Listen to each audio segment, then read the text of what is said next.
दिन हो या रात अब बस तेरा ही ख्याल आता है। दिन हो या रात बस तेरा ही ख्याल आता है, और ऐसे सी अब हर पल तुझे पाने का ही ख्याल आता है। नमस्कार, मैं धीरज, आप सबका धीरज पांडे मैथमेटिक्स के यूट्यूब चैनल पर स्वागत करता हूं। और आप सभी से क्षमा चाहता हूं क्योंकि 2 दिन मेरी क्लासेस नहीं हो पाई, जिसका मूल कारण था कि अचानक मेरे आँख में चोट लग जाने की वजह से मैं 2 दिन क्लास लेने में असमर्थ था। लेकिन आप सभी को बताना चाहता हूं कि क्लास आपकी रेगुलर कंटिन्यू रहेगी। और अब मैं उन विद्यार्थियों को कुछ सजेशन देना चाहता हूं जिनका लगातार मैसेज जा रहा था कि सर मैथ कैसे इम्प्रूव करें। तो देखिए, मैथ इम्प्रूव करने के लिए सबसे बड़ी बात जो होती है, आपके अंदर डेडिकेशन, और डेडिकेशन के साथ साथ कंसंट्रेशन होना चाहिए। आप कहेंगे कैसे मैथ इम्प्रूव की जाए, तो मेरी सलाह ये है कि सबसे पहले आप किसी भी टीचर से, मुझसे या किसी अन्य टीचर से, सबसे पहले आप अपना बेसिक इम्प्रूव करिए। बेसिक अगर इम्प्रूवमेंट हो जाता है तब आप पूरे मैथ के सिलेबस को कवर करिए। मैथ का सिलेबस कवर करने के बाद उस मैथ के सिलेबस की प्रैक्टिस करिए। जैसे यूनिट वाइज आपने परसेंटेज पढ़ा तो परसेंटेज की प्रैक्टिस करिए, आप प्रॉफिट लॉस पढ़े तो प्रॉफिट लॉस की प्रैक्टिस करिए, यानी यूनिट वाइज प्रैक्टिस करिए। पहला काम बेसिक ठीक करिए, दूसरा काम सिलेबस कवर करिए, और तीसरा काम आपका क्या है कि उस सिलेबस की यूनिट वाइज प्रैक्टिस करिए। जब आप तीनों काम ये कर लेंगे तब जाके चौथा काम है आप मॉक टेस्ट दीजिए। विद्यार्थी क्या करता है, सीधे सीधे 12th पास हुआ तो बेसिक उसको इतना कमांड रहता है अवकलन समाकलन पढ़ के कि लगता है बेसिक में मेरा बहुत अच्छा स्ट्रक्चर है, तो सीधे 1 महीने 2 महीने कोचिंग करता है, फिर इसके बाद मॉक टेस्ट देने लगता है। जबकि आपको पता होना चाहिए कि अर्थमेटिक और एडवांस को मिला दिया जाए तो बहुत बड़ा सिलेबस है एसएससी का। तो मैं आपको यही बताना चाहता हूं कि पहले आप बेसिक ठीक करिए, बेसिक ठीक करने के बाद सिलेबस, और सिलेबस के बाद फिर प्रैक्टिस, फिर मॉक। ये चारों काम आप सीक्वेंस में करेंगे तब आपकी मैथ इंप्रूव होगी। ठीक है, बातें तो आपसे रेगुलर होती ही रहेंगी। अब चलते हैं, यूपीपी का बेहतरीन मॉक, क्रिएटिव मॉक है, और इसमें मॉडरेट क्वेश्चन भी लिए गए हैं, प्रीवियस पेपर भी लिए गए हैं। मैं आशा करता हूँ कि आपको पूरा मॉक देखने में अच्छा लगेगा। लेकिन आप क्वेश्चन को एक बार देखिए और खुद से बनाने का प्रयास करिए। पहला क्वेश्चन आपकी स्क्रीन पर दिख रहा है, 2018 का स्क्वायर अपान 2017 का स्क्वायर प्लस 2019 का स्क्वायर माइनस 2। ऑप्शन आपके सामने हैं 1009, बी ऑप्शन आपका है 1/2, और सी ऑप्शन आपका है 1/3, और डी ऑप्शन आपका है 23। तो आपको मैं बताना चाहता हूं कि ऐसे क्वेश्चंस जब आप देखते हैं तो निश्चित रूप से आपके दिमाग में कहीं ना कहीं बातें आती हैं कि मैं 2018 का स्क्वायर कर दूंगा, 2017 का स्क्वायर कर दूंगा, 2019 का स्क्वायर कर दूंगा, और आप समझते हैं कि ये सिंप्लीफिकेशन का बेसिक क्वेश्चन है और इससे हम लगाएंगे तो बहुत जल्द हो जाएगा। तो मैं बताना चाहता हूँ कि ऐसा कुछ नहीं है। इस तरीके के क्वेश्चन अगर आप अच्छे तरीके से लगाना चाहते हैं तो इसका बेस्ट लॉजिक मैं आज आपको बता रहा हूं। आप सदैव यही लॉजिक लगाएंगे और हमेशा ये लगेगा। सबसे पहले आपको क्या करना है कि जो छोटी वैल्यू है उसको 1 मानना है। तो अगर अब 2017 को आप 1 मान लेंगे तो 2018 हो जाएगा 2, और 2019 हो जाएगा 3। तो 2 का स्क्वायर करेंगे तो यहाँ से होगा 4, और 1 का स्क्वायर होगा 1, और यहाँ से 3 का स्क्वायर करेंगे तो 9, 9 माइनस 2 इक्वल टू 4/8, और 4/8 को आप लिख सकते हैं 1/2, और यही आपका प्रश्न का आंसर हो जाएगा। बेहद आसान प्रश्न हो जाएगा अगर ये लॉजिक आप लगाएंगे तब। अब चलते हैं अगले क्वेश्चन पर। अगला क्वेश्चन भी इसी तरीके का है, और मैं इसको बोर्ड में लिख रहा हूँ और स्क्रीन पर भी ये क्वेश्चन दिख रहा होगा, और मैं आशा करता हूँ कि एक बार उसे आप खुद से बनाने का प्रयास करेंगे। अगला क्वेश्चन है 2018 अपान 2019 प्लस अंडर रूट 2018 का स्क्वायर अपान 2019 का स्क्वायर होल अंडर रूट है 2018 का होल स्क्वायर और प्लस 1 पर। ऑप्शन आपकी स्क्रीन पे दिख रहा होगा, मैं यहाँ भी ऑप्शन आपको लिख दे रहा हूँ। पहला ऑप्शन है 2020, बी ऑप्शन आपका है 2019, और सी ऑप्शन आपका है 2017, और डी ऑप्शन आपका है 2021। अब मैं आपको बताना चाहता हूं कि जो यूनिट मैंने आपको सिखाया अगर उसी यूनिट से क्वेश्चन लगाने का प्रयास करेंगे तो तुरंत हो जाएगा। जैसे हमने आपको क्या बताया कि जो छोटी वैल्यू होगी उसे आप 1 यूनिट मान लेंगे, तो 2018 को अगर आप 1 मानेंगे तो ऐसे लिखा जाएगा 1। अगर 2018 को आपने 1 माना है तो आप 2019 को क्या मानेंगे 2, और प्लस लगाएंगे 2018 के स्क्वायर करेंगे यानी 1 का स्क्वायर 1 ही हो जाएगा, और 2019 का अगर आप स्क्वायर करेंगे यानी 2 का स्क्वायर करेंगे तो होगा 4, और प्लस 2018 का मतलब 1 + 1, इसका मतलब हो गया 1/2। और यहाँ से अगर आप देखेंगे तो 1 1 2, 4 दूना 8, 8 में 1 जोड़ेंगे 9, और 9/4 का वर्गमूल निकालेंगे तो होगा 3/2। और बेहद आसान प्रश्न हो गया, 3 1 4, 4/2, 4/2 का मतलब 2। और अब प्रश्न में आपने 2018 को माना था 1, तो 2019 क्या हो जाएगा 2। बेहद आसान प्रश्न है। इस तरीके से आपका ये भी प्रश्न हुआ समाप्त। अब चलते हैं अगले क्वेश्चन पर। अगला क्वेश्चन आपकी स्क्रीन पर दिख रहा होगा, अच्छा क्वेश्चन है।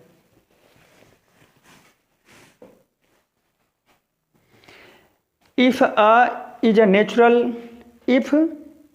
natural number then 7a square plus 7a right is always divisible by।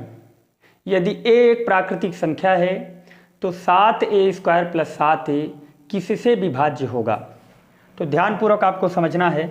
पहला ऑप्शन दिया गया है ओनली 7, बी ऑप्शन आपका है 7 and 14 बोथ, और सी ऑप्शन आपका है ओनली 14, और डी ऑप्शन आपका है 21 ओनली। और क्वेश्चन आपका है 7a स्क्वायर प्लस 7।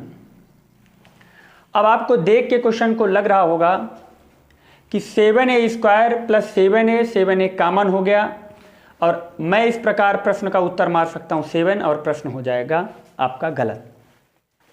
तो मैं आपको बताना चाहता हूं कि इसमें आप 7 कॉमन लेंगे और इन दोनों में a कॉमन हो जाएगा और अंदर बचेगा a + 1, और इसे आप देखेंगे तो ये कॉन्जुगेट नंबर है, यानी a की कोई वैल्यू रखेंगे तो अगर a ऑड रखेंगे तो आगे वाला इवन होगा, आगे इवन रखेंगे तो आगे वाला ऑड होगा, यानी 7 के मल्टीपल में कहीं ना कहीं 2 का गुणा जरूर होगा, और 2 का गुणा 7 अगर आप करेंगे तो 21 तो आपको मिलने वाला नहीं है, मिलेगा क्या 14, लेकिन 14 किसी संख्या को काटेगा तो उस संख्या को 7 भी काटेगा, इसलिए आपका ऑप्शन हो जाएगा 7 and 14।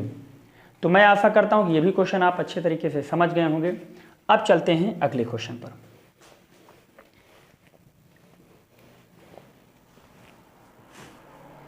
अगला क्वेश्चन है if 6 digit number 5x2y6z is divisible by 7, 11 and 13 then the value of x - y + 3z। देखिए, यदि 6 अंकों वाली संख्या 5x2y 6z है और ये संख्या 7, 11, 13 से विभाज्य है, तो आपसे पूछा जा रहा है कि x - y + 3z का मान क्या होगा। तो ऐसे क्वेश्चंस आसान होते हैं, लेकिन आपको अगर नए क्वेश्चन देख रहे हैं आप उसको एक आध बार हैंडल नहीं किए हैं तो निश्चित रूप से आप गलती कर देंगे। मैं आपको बताना चाहता हूं कि अगर कोई संख्या 7, 11, 13 तीनों से विभाज्य है, क्या बताया मैंने, 7, 11, 13 तीनों से विभाज्य है, तो फिर वो निश्चित रूप से वो संख्या 1001 से विभाज्य होगी। और आपको नंबर सिस्टम में पढ़ाया जाएगा कि 1001 से कोई संख्या विभाजित होगी तो उसका नियम ये होता है कि 1001 से विभाजित होने वाली संख्या का 3 अंक सेम होता है, यानी ABC सेम होगा। तो मेरा कहने का मतलब कि ये 3 अंक आखिरी के 3 अंक जैसे होंगे। अगर यहाँ 5 है तो यहाँ पर भी होगा 5, और यहाँ 2 है तो यहाँ पर भी होगा 2, और यहाँ 6 है तो यहाँ पर होगा 6।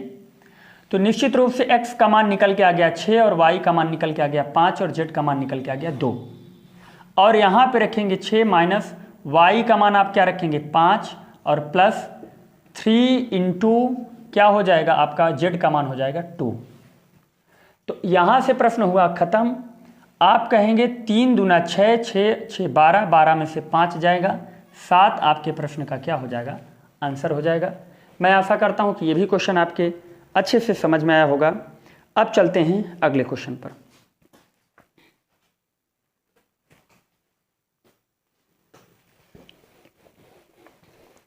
अगला क्वेश्चन आपका है, the MP of an article is 4370 after allowing U% discount, shopkeeper still gain V% if no discount is allowed, then he gain 35 of 5/7%, find the CP of article। यानी एक वस्तु का अंकित मूल्य 4370 रुपये है और U% की छूट देने के बावजूद एक दुकानदार V% का लाभ कमाता है। यदि वह छूट नहीं देता तो उसे 35 सही 5/7% का लाभ होता। वस्तु का क्रय मूल्य ज्ञात कीजिए। देखिए विद्यार्थियों, आप जानते हो कि 35 सही 5/7% की जो फ्रैक्शन वैल्यू होती है, वो फ्रैक्शन वैल्यू क्या होती है, 5/14। अब हम कहेंगे कि ये क्या है आपका 35 सही 5/7%, मतलब 5/14। यदि आपने किसी सामान को 14 रुपये में खरीदा और उस पर 5% आपने लाभ कमाया तो उसको आपने बेचा कितने में, 19 में। और क्वेश्चन में दिया गया है 19 यूनिट का मान 4370। 19 यूनिट का मान दिया गया है 4370। तो यहाँ से 1 यूनिट का मान अगर हम निकालेंगे तो 1 यूनिट का मान हो जाएगा 19 दूना 38 और 19 त्रिक 57, यानी 230 रुपये। और आपसे पूछा गया है कि वस्तु का क्रय मूल्य कितना है, वस्तु का क्रय मूल्य है 14। यहीं से आपका प्रश्न हुआ समाप्त। 14 यूनिट का मान निकालेंगे तो 230 गुणे 14, यानी यहाँ से प्रश्न हो जाएगा आपका 0। 14 त्रिक 42 के 2, 14 दूनी 28, 28 4 32, यानी 3220 रुपये। प्रश्न के ऑप्शन को अगर आप ध्यान से देखेंगे तो आपको गुणा करने की भी आवश्यकता नहीं है। 14 त्रिक 42 दूसरे स्थान पर 2 एक ही ऑप्शन में है और यहाँ से आपका प्रश्न हुआ समाप्त। तो मैं आशा करता हूँ कि ये भी क्वेश्चन आपको अच्छे तरीके से समझ में आया होगा। देखिए, आप क्वेश्चन को देखने के बाद अच्छे से पढ़ने का प्रयास करिए। आप तुरंत लगाने लगते हैं, जिसका कारण होता है कि आपको 2-3 बार क्वेश्चन को पढ़ना पड़ता है। अगला क्वेश्चन है कि if the value of the flat worth रुपये आपका है 6 टाइम्स 0 इज, सॉरी क्वेश्चन नहीं दिख रहा है,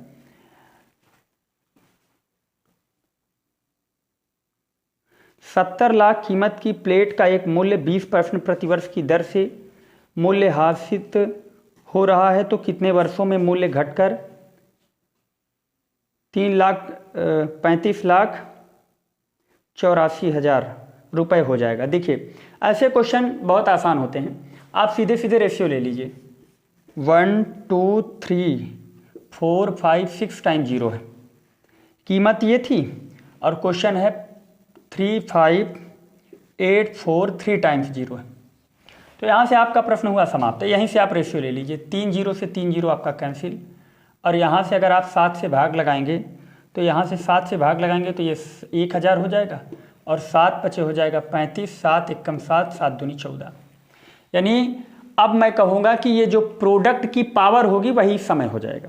प्रोडक्ट की पावर का मतलब ये हो गया 10 रेशियो 8 का होल क्यूब, यानी ये 3 क्या है, यही आपका है टाइम, और आपका प्रश्न हुआ समाप्त। तो मैं आशा करता हूँ कि ये भी क्वेश्चन आपके अच्छे से समझ में आया होगा। अब चलते हैं अगले क्वेश्चन पर। अगला क्वेश्चन आपका है कि 8 सेंटीमीटर त्रिज्या वाला एक वृत्त जिसका क्षेत्रफल 8 सेंटीमीटर आधार वाले त्रिभुज के क्षेत्रफल के बराबर है तो त्रिभुज के समरूपी ऊंचाई की लंबाई ज्ञात कीजिए। तो बहुत आसान प्रश्न है, आपको पता होना चाहिए कि जो त्रिभुज वृत्त होता है उसका क्षेत्रफल होता है पाई आर स्क्वायर, और त्रिभुज का क्षेत्रफल 1/2 बेस इंटू हाइट। और आपको जो रेडियस दिया गया है वो रेडियस दिया गया है पाई आर का मान यहाँ से है 8 इंटू 8 बराबर 1/2 इंटू बी की वैल्यू यहाँ से है 8 और आपसे h की वैल्यू पूछी जा रही है। तो आप कहेंगे 8 से 8 कैंसिल, h की वैल्यू हो जाएगी 16 पाई और 16 पाई सेंटीमीटर। यही प्रश्न का आपका हो गया आंसर। तो मैं आशा करता हूँ कि आपको अच्छा लगा होगा ये सेशन, पूरा कंप्लीटली देखिए। और मैं आपको विश्वास दिलाना चाहता हूँ कि ऐसे ही क्वेश्चन प्रीवियस पेपर में आते हैं, बस इनको कंसंट्रेशन के साथ आप लगाइए। कहीं कोई समस्या हो रही है तो लिंक में आप, मेरा मोबाइल नंबर है, उस पर आप व्हाट्सएप पे क्वेश्चन भेजिए, मैं उसको आपको बेहतरीन तरीके से सोल्यूशन पहुंचाऊंगा। Okay, thank you. आज के लिए फ़िलहाल इतना ही, और रेगुलर ये वीडियो आप तक पहुंचता रहेगा। बस एक चीज़ आपको बताना चाहता हूं कि यहाँ से आपको ऐसा नहीं लगना चाहिए कि आप वाइट बोर्ड पे पढ़ा रहे हैं, मैं कैसे पढ़ूं। तो मैं आपको बताना चाहता हूं कि इंडिया का कोई भी टीचर, बेस्ट टीचर उठा लीजिए, यहाँ तक कि मैं तो विकास सर को ही बेस्ट टीचर मानता हूँ इंडिया का, विकास दिव्यकीर्ति सर को। वो भी स्टार्टिंग में जब टीचिंग प्लेटफॉर्म पे आए थे ऑनलाइन, तो वाइट बोर्ड के ही माध्यम से पढ़ा रहे थे। तो बहुत जल्द हम भी डिजिटल बोर्ड ला देंगे, लेकिन पहले आपकी कंटिन्यूटी बननी चाहिए, मेरी भी कंटिन्यूटी बननी चाहिए, और तो सारी चीज़ें नॉर्मल हैं। Okay, thank you.